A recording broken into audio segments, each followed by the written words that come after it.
And don't sell in May and go away. If you've been around trading for any length of time, you've probably heard this adage, sell in May and go away. And we'll talk about what does that mean, where does it come from, is that a positive thing to do, and I will give you my opinions as to why I don't think just selling in May and we don't want you to go away. Again, we'll look at what does that mean, and then why do I think that is not the way to make money. Again, we'll review some of these things, and I hope you'll stick around. We'll talk about some strategies at the end of the video of how to start recession-proofing your portfolio and also inflation-proofing your portfolio.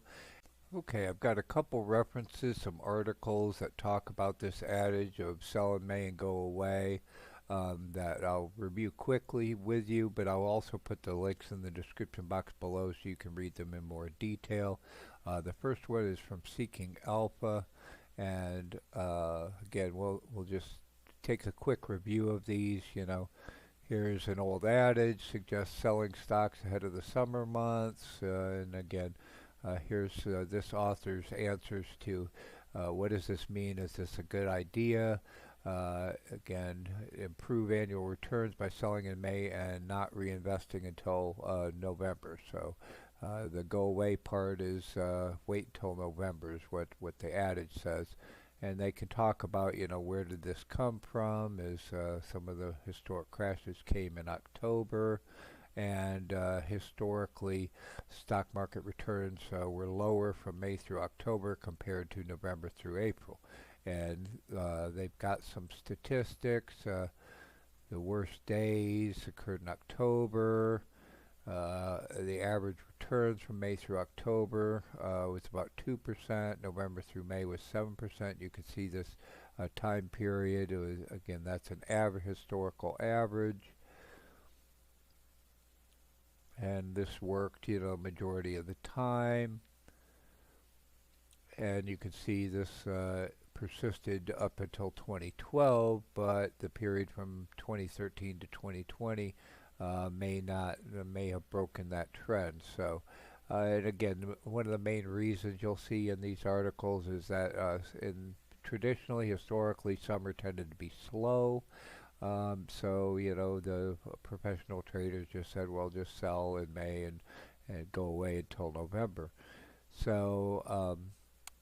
We'll talk about, again, why I don't think this is a great idea in general. So an alternative is an alternative strategy. They talk about the Halloween indicator. That's buying in October. And then also, again, we're more swing traders. We like to follow the trends, follow rotation, etc. So again, that's one of the reasons I'm saying I don't think it's a general adage to just sell everything in May and go away, particularly this May, which you'd be selling at a very low point in the market and potentially at a loss. So again, we'll talk about that maybe a little more detail. So again, they're talking about seasonality. It's wise not to rely on just these general trends. And so this author says, again, it's worked in the past, but not generally a wise strategy to follow, especially if you have a long-term time horizon. So if you're a buy and hold, long-term investor, have a long-term time horizon, you're missing opportunities and you're missing time in the market. Is May a good month for stocks? Not generally. And again, this May has been tough. I know on buy and hold or long-term investors, but actually, there's opportunities there, and you don't want to miss out on those opportunities. And June is not generally a good month. Again, we'll look at that when we get to June. And again, this month or this year may not be historically average. So thank you for Kent Thune and Seeking Alpha for sharing this article. Now we'll also look at the article in Investopedia very quickly and their definitions. So again, very similar in Investopedia, and again, I'll put this link in the description box below. It talks about the historical underperformance from May to October. Um, and again, very similar information, 2%, again, similar data. Um, and again, it talks about the weaker performance from May to October and the same averages, but it did not hold in 2020 and is likely to be outweighed by pressing considerations in other years. So again, this adage doesn't necessarily hold in every year, and this year may be another outlier. Um, and really, it's better to try to capitalize on patterns by rotating into whatever the trend, my opinion is whatever the trend is that where we can make money. And that's our goal here, is to try to find those trends for you, find the themes, the strategies to make money at any time in any market. So they talk about seasonal divergence and how you can take advantage of that. And why not to, is they don't reliably, history doesn't reliably predict the future. Therefore, just because this was worked in the past doesn't mean it's a good idea for the future. And seasonal tendencies tend to conceal fluctuations. So again, there's opportunities for swing trades, day trades, etc., scalp trades, pretty much at any time. And they have a nice graph of the statistics, and you can see more recently returns have been positive in the sell in May return. And alternatives, again, you can rotate into higher risk markets, lower volume. Again, if summer has lower volume, there are still opportunities for that lower volume opportunity. And then buy and hold, they're talking about dollar cost averaging, etc. So again, we hope this all helps. You can review these articles in more detail, and again, we'll talk about our strategy, but in general, we don't think just selling in May, particularly this May, is a great idea, and we don't want you to go away. Don't leave the market. Don't miss out on the opportunities that may be available at any point in time. So I hope that helps. Okay, let's talk about very quickly some trends and some strategies, how you can make money in this current bear market, and also going forward, how you can inflation and recession proof your portfolio. So firstly, in this bear market, particularly at this potential bottom, what do? Don't just sell. We have this previous video. I'll put these links in the description box below. Is you buy when there's blood in the streets, and as you have seen in our trade alerts, etc., we've been very aggressively buying near this bottom for a long term, and again to begin inflation and recession proofing our portfolio. So if we quickly look at the fear and greed index, which you can find a link for on our BeachBum Trading homepage, beachbumtrading.com, bum without the U. If you go to the link section, the resources, there's a link to the fear and greed index, so you can quickly reference that. Again, we will see it shows a current fear rating of about 12. I know someone was posting the other day that it hit a low of about 6, so we're in this extreme fear regime. So what does that say? What do you do when others are fearful? You be greedy. So again, we have another video that talks about Warren Buffett's famous quote, be greedy when others are fearful, and you can see we're in an extreme fear indication.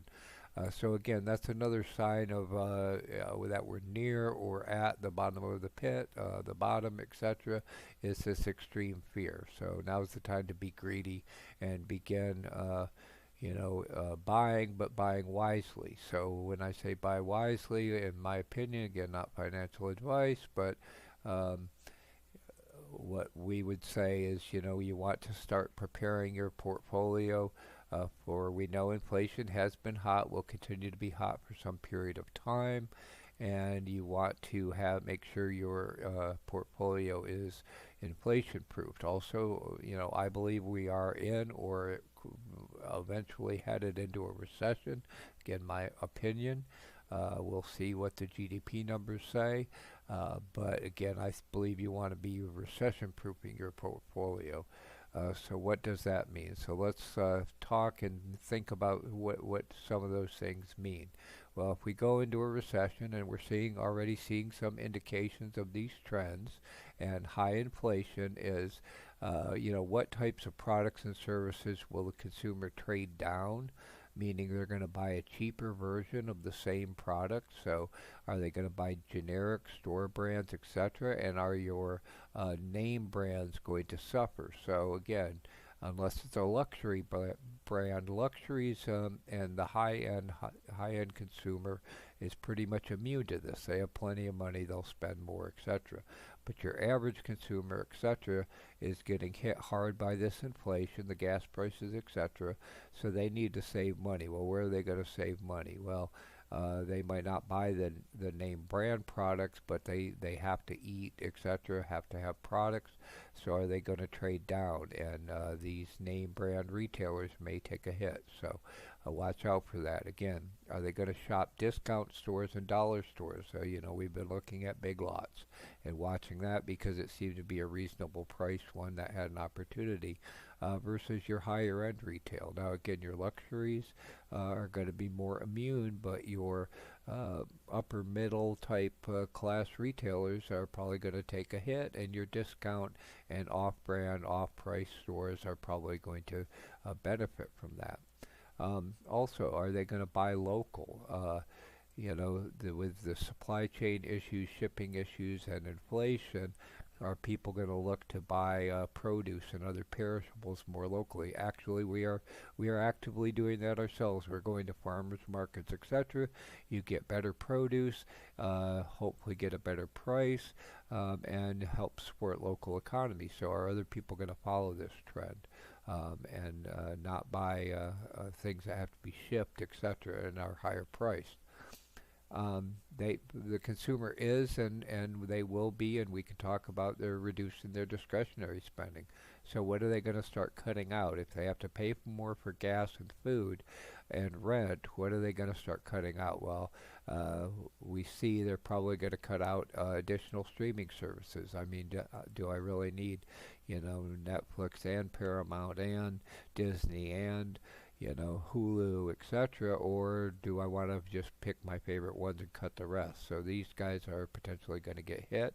The ones that are not as popular, not as quality, and there may only be 2 or 3 survivors in that streaming market. Um, Restaurants, people are already saying they're going to cut back on eating out, so your restaurant stocks are going to take a hit. Entertainment, I know everybody rushed out to go to concerts, and they still are, but concerts and movies, etc. But that's going to get cut out when they don't have the money to do that. Same thing with travel. People are already saying they're canceling vacations. They're reducing the number of vacations. I know everybody wanted to get out with the reopening, but now again, inflation pressure is going to put pressure on travel. Are they going to drive less? And go more local type of entertainment. What other type of discretionary spending are they going to cut out? I mean, are people going to really spend $1,000 for an iPhone upgrade when they can't afford their gas or food? Some people may. I believe, unfortunately, and again, this is my opinion, and I won't go into too much detail, but I think people are going to spend every dollar they've got, rack their credit. We've seen the increase in consumer credit. I think they're going to max out their credit cards, and then they're going to crash and burn. And that's very bad. So again, another sign, my opinion, that we're headed for a recession. The consumers going to spend all their money until they run out and max their credit, and then start defaulting. So be prepared for that, and position your portfolio accordingly. So where's the money flowing? You want to be where the money's flowing and not where it's coming out of. So other ways to inflation-proof and recession-proof your portfolio is thinking about things that are not going to be affected as much. Generally, I don't like the government contractors, the defense contractors in general. but just something to consider is that frequently these government contractors, they have cost plus contracts, and what that means is they get the cost of whatever it is their product or service they're providing plus some percentage. A lot of times it's like cost plus 6%. I've worked for government contractors, so I'm very familiar with this. Again, not one of the reasons I don't necessarily like them, but in this environment, they're pretty inflation-proof, recession-proof, because they have this inflation-proof cost factor that it's not going to impact their margin. They're going to get that cost plus 6%. So that should track inflation. Also, it's not likely the government's going to reduce spending anytime soon, particularly in areas of defense. You see they're providing aid to Ukraine. Well, where does all those products come from eventually? Even the NATO countries that are providing that. And also, are they becoming more defensive? So they're buying more defense products because of the uncertainty with Russia, China, etc. So again, I don't see the government reducing their spending, and so therefore these guys are not really at risk of a recession. So again, I don't generally like this sector, but in this case, in a high inflation, high probability of recession environment, this is an area where you can inflation-proof and recession-proof your portfolio. So again, you'll see we're looking at companies like Kratos, KTOS. We have a position in Erie, which supports some of the helicopters, the Sikorskys, etc. We've also talked about Tate, which I believe supplies products to some of the large government contractors. And we'll see also we've been looking at POW, which is ammunition, POWW. So again, we'll start looking at others in the sector as they become attractive potential setups to also help inflation and recession-proof our portfolios and hopefully help you.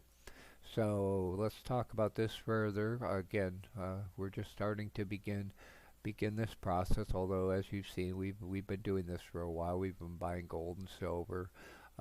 We've been buying real estate REITs, etc. to again help us inflation-proof and recession-proof our portfolio. So what other things can you think of to help inflation and recession-proof your portfolio? Please put your ideas in the comments below, add them in our Discord, our Facebook group. Let's talk about it. What do you think of these ideas? What other ideas do you have?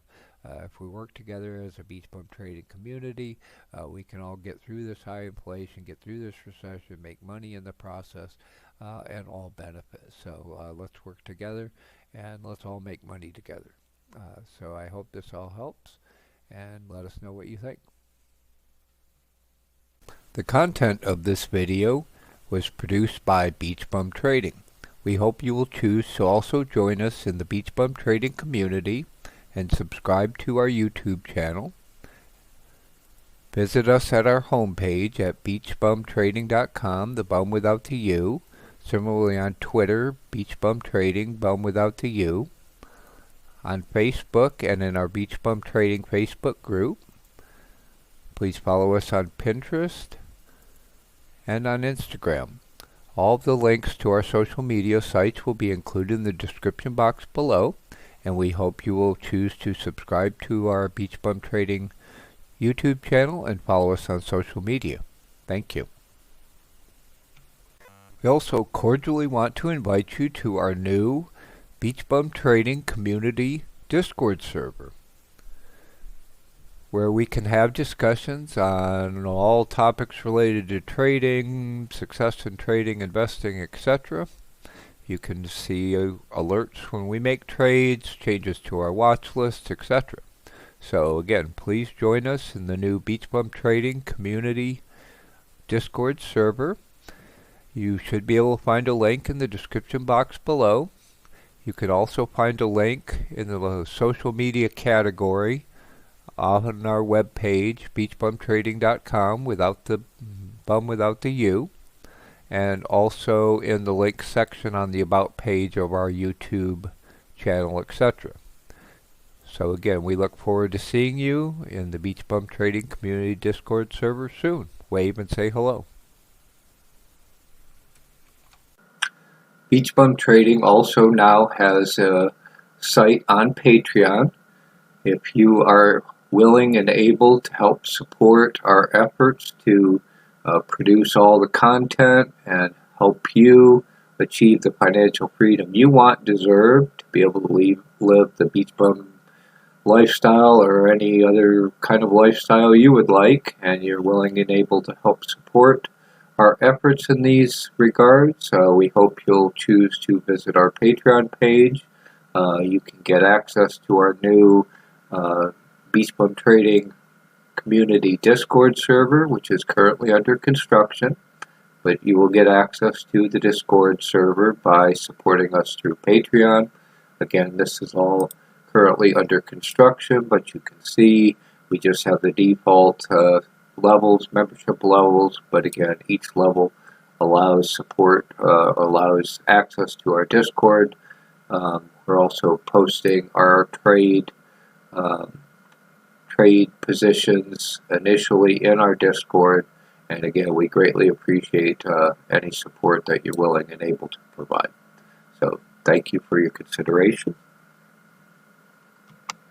Another way that you can help support BeachBum Trading and being able to produce frequent quality content for you for free on YouTube, etc., is in addition to subscribing to our BeachBum Trading channel, hitting the like button on our videos, and hitting the notify so you're alerted when we release further videos. You can also choose to show your support for BeachBum Trading with a super thanks, which you can find below this video. If you hit the heart with the $sign, the super thanks, again, you can financially support BeachBum Trading in whatever amount that you wish, and we greatly appreciate your support, and that will help us, again, be able to produce frequent quality content that we can provide for you and all your fellow beach bum traders around the world for free on YouTube. So again, we greatly appreciate all of your support, and thank you very much.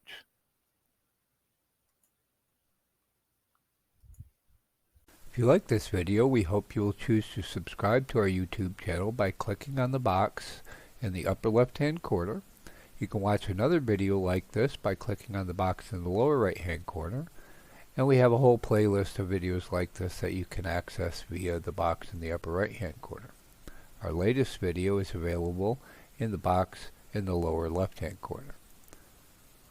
We hope you like this and have a great day.